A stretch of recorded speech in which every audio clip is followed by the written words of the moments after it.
Alô, galera, trazendo a torcida alegres emoções, um grande abraço, estamos chegando com mais um Esporte Guará, faltando ainda 1 minuto para as 12 horas, chegando bem cedo hoje aqui com você e levando as informações do esporte. Um abraço para o craque Eltinho, o Eltinho não está nada satisfeito, Juninho Guará também não. Quem está feliz hoje é Gaudêncio e Saulo do Ailibe, os dois felizes da vida com os resultados de ontem, que nós, claro, vamos trazer para você aqui no nosso Esporte Guará. E não tem só coisa ruim para falar hoje não, tem o Samas, que campanha do Juventude Samas, hein? E que trabalho do Carlos Ferro, aliás, eu queria também fazer uma menção honrosa para quem começou esse trabalho. O time que jogou ontem era o time do Marlon Coutrin, que disputou, vocês lembram da Copa FMF? Que eu falei que o nível da Copa FMF era um nível interessante, bem legal, e muita gente me criticou. O time do Juventude que jogou ontem era o time da Copa FMF. Com o jogador Kleber Pereira jogando demais no ataque do time do Juventude. O Índio Potiguar também estava na equipe ontem, mas eu vou trazer a referência só do Kleber Pereira, do Matheus no gol. Basicamente o time que foi campeão da Copa FMF em cima do Maranhão Atlético Clube no ano passado. Pois é, e o Juventude está fazendo uma grande campanha na disputa da Série D do Brasileiro e conseguiu ontem mais uma grande vitória. Ao meu lado, Tadeu Nunes. Tudo bem, Tadeu? Tudo bem, Laércio, boa tarde. Tudo errado ontem, cara. Só acertamos o placar do Juventude, né? 1-0, né? Só o do Juventude, o do Sampaio, brincadeira ontem. E no Sub-20? No Sub-20 tu acertaste? 2-2? O do Sampaio, Sub-23? Não, do Maranhense. Ah, do Maranhão tu ganhaste. Tu ganhaste, né? Brincadeira, o Maranhão. Saí do muro, eita, Maranhão. Foi com o Maranhão e eu fui com o mas, DFG, né? Mas eu vou dizer que o Tadeu em off, ele me disse que estava torcendo pro DFG. Aí deu certo, aí eu só induzi aqui, porque ele quis ficar em cima do muro. Viu, Robson Paz? Estava torcendo aí contra o teu time. Brincadeira, né? Eu tava torcendo a favor. Parabéns para as duas equipes. Né? Parabéns para as duas equipes. O Robson merecia esse título pelo trabalho que fez no Maranhão, para não ficar com essa mancha, porque muita gente que não entende nada daquilo que passa no clube fala em relação a só as coisas ruins, esquecem das coisas boas, né? Tem uma nota do Breno, jogador do time do Imperatriz, coloca para nós, porque a repercussão é grande. O Imperatriz está impossibilitado de realizar qualquer contratação. É isso aí, Saulo do Ailibe? A situação do time do Imperatriz é muito complicada. O Imperatriz precisa resolver uma pendência que tem na justiça. Esse é o jogador Breno e precisa resolver.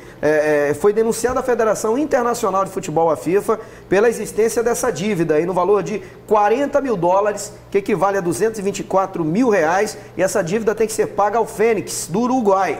O Fênix do Uruguai é o time credor do Imperatriz referente ao empréstimo do jogador Breno, um brasileiro que atuava naquele país vizinho e foi transferido para o time maranhense, onde fez 7 jogos e não agradou ao técnico Paulinho Kobayashi. Então, o Imperatriz precisa pagar essa dívida, senão fica na situação do Cruzeiro, hein, Tadeu? E essa dívida não foi adquirida pela empresa terceirizada. Ele fez a inscrição, o Imperatriz regularizou o jogador por volta do dia 20 de janeiro. Então, essa dívida ainda, essa contratação não é da empresa. Ela veio da administração mesmo do Imperatriz, do Adalto, e o Imperatriz tem que correr atrás. Informações que nós temos, que até essa semana que vem o Imperatriz vai conseguir negociar com o Fênix e pode estar tudo certo para o Imperatriz começar a contratar. Mas para negociar tem que pagar. O Adalto vai ter que arrumar dinheiro. Mais uma lambança do Adalto, né? Adalto, entrega o boné, cara. Entrega o boné. Eu sei que você está tentando reorganizar, o problema é teu, está tentando descascar o abacaxi que você mesmo comprou para o Imperatriz, mas o ideal era você deixar organizado e chamar outra pessoa, não dá mais. Adalto Carvalho simplesmente está enterrando o time do Imperatriz, hein? Coisa que recentemente fizeram com o Moto. Eu conversava agora há pouco aqui, entre 2008 e 2014, o Moto deu uma parada. Foi necessária a vinda do Roberto Fernandes. E aí o Moto conseguiu dar uma guinada. Aí apareceu, infelizmente, o Lucélio Sérgio, que não conseguiu ir bem. Depois, com o reforço do Natanael, o Moto está tentando voltar aos trilhos. Uma má administração, meu amigo, detona qualquer trabalho. O Imperatriz está conseguindo sair do topo que estava, do topo lá do Everest, para voltar lá para o começo da escalada. E isso é muito complicado, é muito preocupante. Mas agora vamos falar da Série D, que é para onde o Imperatriz está indo. O time do Juventude Samas ontem jogou e venceu, atuando fora de casa com 5 desfalques. O Juventude segue na vice-liderança do grupo A2. No estádio Canarinho, Juventude Samas, todo de branco e desfalcado de 5 jogadores, encarou o Baré em Boa Vista. O primeiro tempo é bem disputado, mas fica no 0-0. Na etapa final, o jogo segue equilibrado. E nesta boa jogada do Juventude, a bola sobra para Alessandro. Ele marca o gol da vitória do Samas. Vitória importante, que encaminha a classificação do time de São Mateus. Final, Samas 1, Baré 0. E olha que na reta decisiva do jogo, o Samas ainda poderia ter ampliado, mas a vitória é válida e muito importante, e fica no 1-0. 1 a 0. Juventude já praticamente encaminhou a classificação. Aliás, acredito que o Altos está com a classificação encaminhada, o River e o Juventude e o Moto, em caso de vitória no jogo de hoje, também dá um passo gigantesco para alcançar essa classificação. Acredito que fica entre esses 4 a classificação sem muita surpresa, não é? O Moto virou o dia, né? Amanheceu de volta à 4ª colocação, porque na rodada um dos times que estavam empatados com o Moto acabou perdendo e com isso o Moto superou essa equipe no saldo de gols. Confira os outros gols do grupo do Moto e do Juventude na Série D. Em Sinop, Fogaça abriu o placar para o Sinop, 1 a 0, isso com 21 minutos do primeiro tempo. Nos acréscimos ainda da etapa inicial, Tiaguinho empatou para o líder, 1 a 1. O Altos chega à virada com Jânio Daniel aos 35 minutos do segundo tempo. Final, Altos quase classificado 2, Sinop 1. Em Teresina, o River encarou o São Raimundo e Max fez o gol da vitória. River 1, São Raimundo 0. Com o resultado, o time do Altos fica bem perto da classificação. A equipe do Piauí agora soma exatos 18 pontos. O Juventude Samas foi a 14, o River também, se distanciando do Moto, do São Raimundo e do Baré. O Moto agora é o 4º colocado com 9 pontos e com uma vitória se distancia dos rivais e se aproxima dos 3 melhores classificados. É muito importante o resultado hoje para o Papão. O Moto tem que vencer. Uma grande vitória hoje do Moto, se afasta da turma lá de baixo e começa a desenhar os 4 classificados, não é isso, Tadeu? Você foi muito feliz quando você fala, é muito importante a vitória do Moto hoje. O Moto tem que entrar, fazer o resultado para se distanciar dos demais que estão chegando próximo ao Moto. Na nossa opinião, que nós sempre falávamos, acreditávamos na classificação dos times maranhenses e dos 2 times do Piauí. Esperamos que assim seja até o final dessa fase de grupo. Tá tudo encaminhando para a classificação, é um grupo onde temos 2 maranhenses, 2 piauienses, 2 roraimenses, 1 mato-grossense, que é o Sinop, e o outro time é o amapaense, que é o Santos. São as equipes que jogam nesse grupo do Motoclube e do Juventude Samas. Parabéns ao Juventude Samas, vem fazendo uma grande campanha e hoje acredito que o time do Moto pode conquistar sim uma grande vitória atuando em casa contra o Santos do Amapá, beleza? Agora vamos às dicas do MA Sport Bets de hoje. Aliás, Sampaio quebrou a banca. O Vasco quebrou a banca, galera toda quebrou a banca, ontem o PSG já havia quebrado a banca e tá aí, ó, dicas do MA Sporting Bets para você. Começamos pelo Young Boys, que enfrenta a Roma hoje, esse jogo é pela Liga dos Campeões da Europa, também tem o Napoli enfrentando, aliás, é pela UEFA Europa League, né? Jogos da UEFA Europa League acontecendo hoje. Esse do Napoli aí, é amplo favorito, vai ganhar fácil, né, Tadeu? Deve ganhar. Taça Libertadores da América, tem Grêmio e América de Cali. Quem ganha? Grêmio em casa, empate ou fora? Grêmio. Grêmio, tá aí a opinião do Tadeu. O Boca vence o Caracas? Fácil, né? Fácil. Tá aí então. São as dicas de hoje do MA Sporting Bets para você aqui no nosso programa Esporte Guará, com apoio sempre do MA Sporting Bets, simplesmente o melhor do Maranhão. Um abraço para toda a galera, pro Silvestre, pro Paulo Cedês, que tá lá na Vila Palmeira, galera na Coab, turma boa no Anjo da Guarda, muita gente curtindo o nosso Esporte Guará e depois, claro, fazendo uma fezinha no MA Sporting Bets, quem sabe para quebrar a banca, mas ontem muitos se deram mal. Eu vou pro intervalo e na sequência o destaque vai ser pro Moto, que joga hoje, tem 2 partidas do Moto, uma pela Copa do Brasil, a outra pelo Campeonato Brasileiro. Quer saber por quê? Espera que eu te conto já já. De volta agora com mais um tempo aqui do nosso programa Esporte Guará. Queria aproveitar para mandar um abraço. Tem torcedor aqui reclamando do Eloy. Já nós vamos trazer a opinião aqui em relação ao jogo do Sampaio. No último bloco vamos falar do jogo da Bolívia Querida, que perdeu ontem para a equipe do Confiança. Mas antes agora eu vou mandar o recado da Isca Controle de Pragas, do meu amigo Luiz Guterres. Grande Luiz, acompanhando sempre o programa Esporte Guará. Confira aí. O móvel pegou cupim, barata lá em casa. Chama a Isca, controle de pragas, quer dedetização ou limpar a caixa d'água. Chama a Isca, controle de pragas, não agride a natureza nem o meio ambiente. Isca é especializada, profissionais competentes, dedetização, descopinização, sedentização. Chama a Isca que eles têm a solução. 988398516.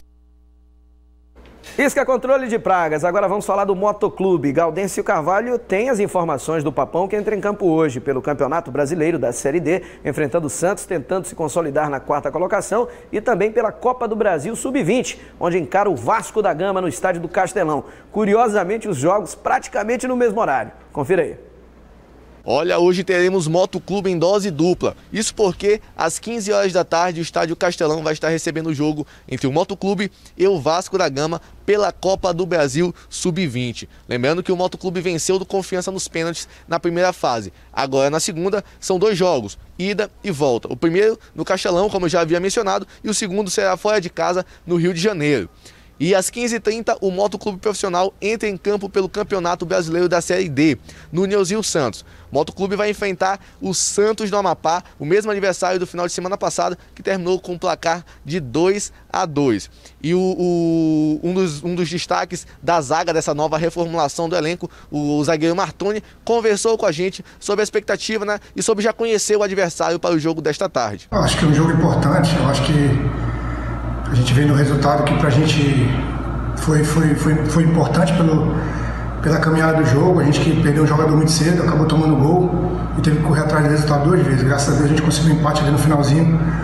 É uma equipe que a gente não conhecia, não tinha jogado contra ainda. Tem a oportunidade de hoje já conhecer, já saber quem a gente vai enfrentar. Um jogo difícil, eu acho que a gente perdeu alguns jogadores ali, o Wesley, o próprio Ferrão, mas tem jogadores à altura para entrar e suprir a necessidade dos companheiros. Os que estão aqui, eu tenho certeza que estão, porque são jogadores qualificados para jogar, e o professor optando por quem optaria, eu tenho certeza que vai dar o melhor, e a gente dentro de casa tem que fazer valer o nosso mando e buscar todo tempo a vitória para dar sequência nessa competição e buscar o objetivo que é a classificação. E o técnico Léo Goiano vai poder contar com mais 2 reforços. São eles o atacante Leandro Cearense e o volante Rendel, que foram regularizados ainda na tarde de ontem. Lembrando que se o Motoclube vencer, volta ao G4 e pretende por lá ficar. Gaudense Carvalho com informações do Motoclube de São Luís, de volta ao estúdio. Pois é, o Moto já está no G4, foi beneficiado ontem pela derrota de um dos seus adversários e agora está entre os 4 melhores. Vencendo, ele aumenta ainda mais a vantagem. Qual a tua expectativa para esse jogo de hoje, Tadeu? A vitória do Moto. O Moto entrou no G4 sem jogar, joga hoje. Então, para manter esse G4, para ficar mais tranquilo, precisa da vitória. O Moto não tem, o Ferrão foi expulso no jogo passado, o Júlio Pitt deve fazer companhia ao Martoni ali na zaga. Esperamos que o Leandro Cearense pode entrar no lugar de Wallace Lima e o Léo Goiano vai escolher um atacante ou outro, mas são 2 jogadores. O Wallace Lima, nós já conhecemos, 6 gols em 6 jogos ano passado. O Leandro Cearense, por onde passou, fez gols. Então, esperando que esses jogadores possam vestir a camisa do Moto, entrar no jogo hoje e fazer o seu papel, que é gols, e deixar a nação motense feliz. Pois é, vamos aguardar para ver. O Moto em dose dupla hoje. Moto e Vasco, eu acredito que o Moto tem condição de fazer frente ao Vasco jogando aqui. Eu não tenho muita informação se o Vasco trouxe o time que joga o Campeonato Brasileiro. Se trouxe o time que joga o Campeonato Brasileiro, é uma parada dura. A informação que eu tenho é que o Vasco veio completo. Nós não podemos também exigir muito da garotada da base do Moto, porque nós sabemos as condições de treino, as condições que eles têm para um time de Série A, um time da grandeza do Vasco da Gama, que é um time que revela muitos atletas, muitos jogadores. Mas vamos torcer para o futebol maranhense, vamos torcer para o Moto, quem sabe não possa fazer um grande resultado, como o Sampaio fez ontem no Campeonato Brasileiro do 23, empatando com o Fortaleza, ainda fazendo 2-1, cedeu empate no final. Assim como o Sampaio fez bom jogo lá, nós iremos torcer para o Moto fazer aqui também contra o Vasco da Gama. E ó, garotada rubro-negra que acompanha nesse momento Esporte Guará, hoje é decisão de Copa do Mundo para vocês, meu amigo. Do outro lado, uma grande equipe, uma grande vitrine, uma chance inclusive para a carreira de vocês. Então honrar a camisa do Motoclube de São Luís, fazer um grande jogo e ver no que vai dar. Vamos para o intervalo, na volta a cobertura completa da Série B com uma derrota. Enfim, o Sampaio perdeu depois de 10 jogos de invencibilidade. Voltamos já. De volta agora, o assunto é Série B do Brasileiro, mas antes eu vou dar um recado da AID Fitness, porque a AID Fitness, você já sabe, é simplesmente a melhor academia de São Luís ali na área do Turu. Avenida Mato Grosso, número 50, Loja J, Chácara Brasil, telefone 3301-5601, ó, já perdeu 10 quilos o nosso gordinho. Então, se ele está conseguindo, meu amigo, você também pode. O problema é que quando chega o final de semana, ele parte lá para lasanha, para aqueles peixes assados, carne, aí complica e aí precisa de um monitoramento com o personal. O Tadeu fica monitorando o Grande Saulo. Mas vai lá na ID Fitness que tem a dieta necessária para que você possa realizar também o seu trabalho, o seu exercício físico. Tudo vai ter um bom acompanhamento. Agora vamos falar da Série B do Campeonato Brasileiro. Eu começo com os melhores momentos, infelizmente, da primeira derrota em 10 jogos da Bolívia Querida na Série B. O Sampaio tinha a chance de ir para a 6ª colocação, mas foi surpreendido pelo Confiança numa noite onde nada deu certo para a equipe tricolor. Confira aí. No Castelão, chance de se aproximar do G4 para o Sampaio. E o time começa bem, logo cria boas chances de abrir o placar. Na melhor delas, Caio Dantas dribla o goleiro e a bola caprichosamente explode no travessão. Aí o Confiança começa a levar perigo. E depois da cobrança de falta, o goleiro João Gabriel sai mal. E Simon, zagueirão, de cabeça, abre o placar. Confiança 1, Sampaio Correia 0. Mesmo depois do gol, o Sampaio segue atacando. O cruzamento é na medida. Caio Dantas sobe bem, mas manda pra fora. Depois, Gustavo Ramos bate cruzado. O goleiro Rafael falha e a bola caprichosamente bate na trave. No contra-ataque, o Confiança quase amplia. Agora João Gabriel aparece bem. Mas na sequência, Renan Gorni não desperdiça. 2-0 Confiança. Gol do artilheiro. Ele havia marcado 3 gols no último desafio do Confiança, voltando a balançar a rede agora no Estádio Castelão. Na falta, Marcinho pega mal na bola. Na tabelinha na área, Daniel Felipe chuta colocado, mas a bola não entra. Tem dia que nada dá certo. E mesmo fazendo um bom primeiro tempo, o Sampaio vai para o intervalo tomando 2-0. Logo no início da etapa final, o lateral Silva do Confiança recebe o segundo amarelo e é expulso. Com um a mais, o Sampaio vai para cima, mas mesmo assim, a bola insiste em não entrar. O ataque erra demais. Na defesa, Luiz Gustavo também vacila e faz esse pênalti. Cobrança de Reis, pura categoria. 3-0 Confiança em pleno Estádio Castelão. A quarta-feira foi aquele dia onde tudo dá errado para um lado e certo para o outro. No fim, Caio Dantas ainda marca o 8º dele na Série B. E fica assim, Confiança 3, Sampaio Correia 1. Pois é, né? Nada deu certo para a Bolívia Querida. Já já o Tadeu vai trazer a sua opinião também em relação a esse jogo. Vamos logo direto para os gols da Série B, os outros jogos que movimentaram a noite de quarta-feira. Em Florianópolis, Alexandro, o Alec Gol, desencantou e marcou o primeiro do time do Figueirense. Paulo Ricardo, no fim do jogo, fez o segundo. Final, Figueirense 2, CRB 0. Em Cuiabá, um jogaço. O Cuiabá saiu na frente com Matheus Barbosa. O Paraná empatou com Bruno Gomes. No início do segundo tempo veio a virada do Paraná com Jean Vitor, 2-1. Aí Maxwell, 1 minuto depois, empatou tudo outra vez para o Cuiabá, 2-2. E não teve tempo nem do Paraná comemorar mesmo. Aos 15, outra virada espetacular no jogo. Elton marca para o time do Cuiabá, 3-2. Mas aí apareceu ele, Guilherme Biteco, para fazer o gol de empate. Sensacional, lindo jogo. O Cuiabá vai para a segunda partida sem vitória. Empata em casa com o Paraná por 3-3.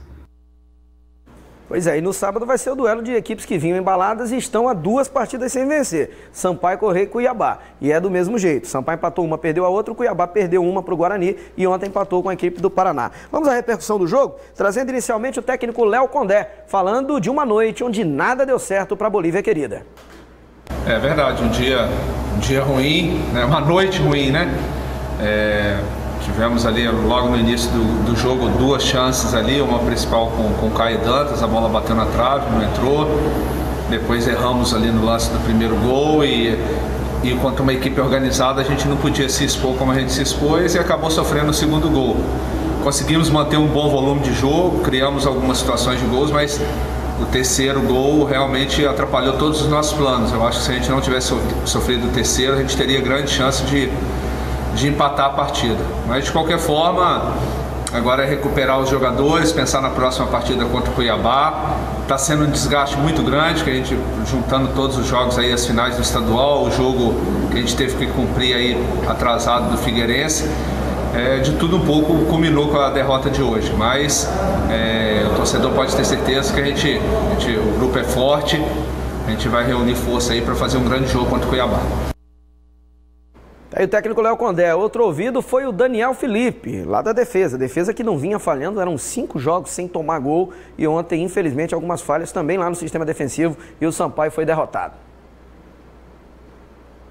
A gente sabe que a gente vem de uma batida muito grande, com uma sequência muito boa dentro da competição.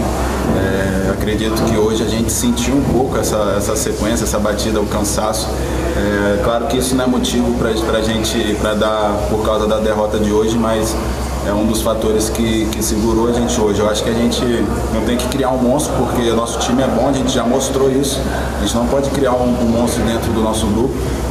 A gente tem um jogo muito importante que é contra o Cuiabá. A gente vai em busca da vitória aí para dar sequência na competição. Tá, então, Daniel Felipe falando, agora vamos para as análises de Tadeu Nunes, as minhas também. Como é que você considera? O Condé fala um pouco de cansaço, uma noite onde nada deu certo. Por exemplo, a gente podia estar falando de uma grande vitória. Sim. Se aquela bola do Caio Dantas entra ali, um abraço, né? E outros lances também que o Sampaio criou no primeiro tempo. Mas o Confiança, como bem disse o Condé, acabou sendo cirúrgico e aproveitou o momento onde o Sampaio se expôs, onde buscava um empate. Apesar do placar, o jogo do Sampaio foi bom. O Sampaio fez um início muito forte. A gente até imaginava que o gol seria questão de tempo. Mas, ao pouco, o Sampaio não conseguiu. A chance que foi criada, finalizar, conseguiu criar bem. O Sampaio teve, durante todo o jogo, 66% de posse de bola. Finalizou 15 vezes ao gol do Confiança e o Confiança finalizou 7. Ou seja, mais do que o dobro. Mas futebol acontece. Quantas bolas na trave o Sampaio colocou na trave do Confiança? Confiança foi mais cirúrgico. Conseguiu fazer o placar. O placar não diz o que foi o jogo. O time de Sampaio jogou bem, mas as poucas chances que o time Confiança teve, ele conseguiu aproveitar. Que essa derrota não venha desestabilizar, não venha tirar a confiança do time de Sampaio, muito menos seu torcedor. O Sampaio, isso acontece, isso é futebol, nem sempre quem joga melhor vence. Isso aí a gente está vendo quase que todos os dias. E o Sampaio vem numa crescente e vai continuar nessa crescente. Não vai ser um acidente ou um incidente de percurso que vai tirar o foco do pessoal do Sampaio Corrêa. Pois é, né? E a derrota acabou sendo coletiva, né? O Eloy, sempre que o Sampaio perde, a galera pega no pé do Eloy, mas é porque também o tamanho do Eloy em relação à história do Sampaio, isso acontece, né? Um dos melhores jogadores do Sampaio ontem foi o Marlon, com 7 pontos alguma coisa. O Marlon e o Gustavo Ramos. Sim, e o Eloy veio logo atrás com 6,4. Pois é. As estatísticas não mentem, né? O Sampaio perdeu, é isso, vida que segue. No sábado tem um jogaço contra o Cuiabá. E hoje tem Moto. Moto ganha de quanto hoje? 2-0 Moto Clube. Acho que dá 2-0 pro Papão hoje diante do Santos. E contra o Vasco? 1-0 pro Moto. Demorou muito aí. Vamos torcer para dar 1-0 pro Papão hoje lá no jogo contra o Vasco no Castelão. Valeu, galera. Amanhã tem Esporte Guará ao meio-dia. Espero você.